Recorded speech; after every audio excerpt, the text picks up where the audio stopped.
Makuru yacu reka tuyakomereze ku mugabo witwa Tuyisenge Elise w'imyaka 30 wasanzwe mu muhanda yapfuye mu kabari kaduye mu murenge wa Mukura akagari ka Mwendo ho mu mudugudu wa Nyaruwane mu karere ka Rutsiro. Babiri batabwa muri yombi bakeka kuba bagize uruhare mu rupfu rwa nyakwigendera.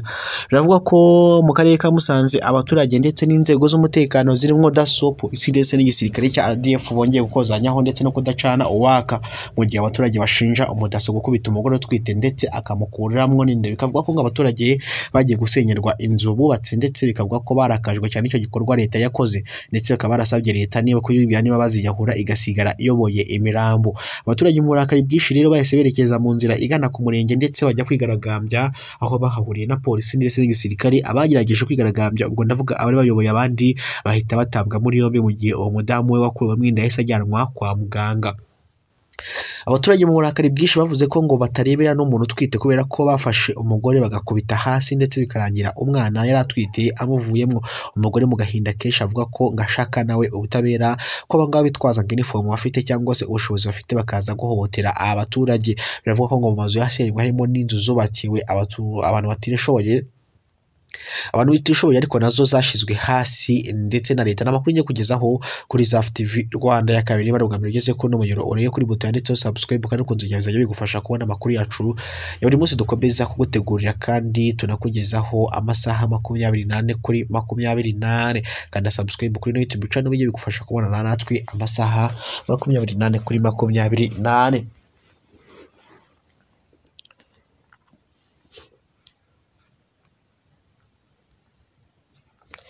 Igikorwa cy'ubuyobozi bw'umurenge wa Shangiro cyo gusenya inzu zubatswe mu buryo butemewe cyateje imvururu hagati y'abaturage n'inzego z'umutekano, aho mu baturage yashinjije umukozi wa DASSO kumukuriramo bituma abaturage batera umurenge n'ubuyobozi bw'akarere ka Musanze bagira inama abaturage kwirinda kurwanya ubuyobozi. Ibi byabaye mu gitondo cyo kuwa gatatu. Ubuyobozi bw'umurenge wa Shangiro n'urwego rwa DASSO bari mu gikorwa cyo gusenya inzu zubatswe mu buryo butemewe n'amategeko mu mudugudu wa Nyarundo akagari ka Nyakibungo mu buyobozi bw'inyihanganire mu kagari ka Kibuguzo. Umwe mu baturage yabwiye itangazamakuru Isango Stand gukesha amakuru aho kugira ngo abaturage bahature n'abahasenya hose umudugudu uvemo. Undi yagize ati abaturage bo mbese ubu n'agahinda dufite k'indengakamere ubuyobozi niba ushaka ruswa nibatubwiye niba ruswa yaragarutse mu gihugu. Aka karengane abaturage twese ni nkaho twakwiyahuye tugashira tukareka kubaho bagasiga bayoboye ibituro. Hari abavuze ko bamwe mu baturage bavugururaga amazu yabo kuko hagejejwe iri bikorwa remezo nk'amashanyarazi, nyamara n'ibyababujije ko inzu zabo bazisenye ndetse n'uwitwaga Serge wubakiwe kubera ko atishoboye inzu ye bayikuyeho amabati. Ibyo byakurikiwe n'akaduruvayo abaturage benshi bagana mu biro by'umurenge wa Shangiro burimo n'umurenge harimo n'umugore washinjaga umukozi wa DASSO kumukuriramo inda. Umubyeyi ubu ari ku kigo nderabuzima cya Shangiro. Umuturage umwe ati DASSO yamukubise hasi afite inda none n'umwana yahise avamo. Inzego za gisirikare na polisi y'u Rwanda n'ubuyobozi bw'akarere ka Musanze bihutiye kugera aho ibingibi byabereye n'abaturage.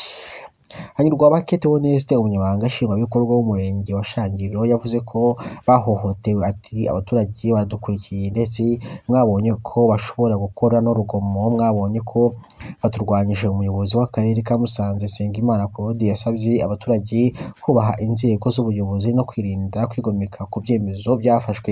Yagize ati inama ni ukubahiriza amabwiriza nk'uko biri kubahiriza gahunda za leta, cyane ko baba barazisobanuriwe natwe tugakomeza tukanasobanura kugira ngo batazakugwa mu ikosa. Umunyamakuru avuga ko bamwe mu baturage bateje imvururu batawe muri yombi, abandi baracyashakishwa aho umugore bivugwa ko yakuwemo inda ari kwitabwaho n'abaganga. Barasaba abaturage kutarwanya inzego z'umutekano kubera ko bikunda kugira ingaruka nyinshi cyane ndetse n'amakimbirane, bikaza no kurangira abaturage bisanze mu makosa ndetse yatuma banahanwa bikomeye cyane kandi bagahanwa mu buryo bwihanukiriye. N'amakuru rero ndi kugezaho kuri YouTube channel, icyo usaba ukanda subscribe kandi kunzogeza byo gufasha kubona amakuru ndetse n'ibiganiro byacu bya buri munsi dukomeza kugutegurira tunakugezaho andi makuru. Rero nari ngiye kujya nakubwiye nuko mu karere ka Nyanza ku Kirombe ubwo muribuka abantu bavuzwe ko bagiye bagatema abantu 8 bakiha amafaranga arenga miliyoni 1 bakiba kurutera ibiro 200 ndetse bagatemagura amagaze bagatemagura moto bakamena ibintu byo mu kabari bakangiza ibikoresho byo muri restaurant. Bamaze gutabwa muri yombi n'abantu rero bagera kuri 17 bose bataye muri yombi. Umwe muri bo afite imyaka 59 umukuru, umuto afite imyaka 16 y'amavuko. Bakaba bamaze gutabwa muri yombi ndetse bikavuga ko banafatanywe moto ebyiri zatwaraga amabuye y'agaciro mu buryo butemewe bakajya kuyagurisha. Babaga bibye Imana byo kurya amafaranga ndetse n'ubuzima buzima.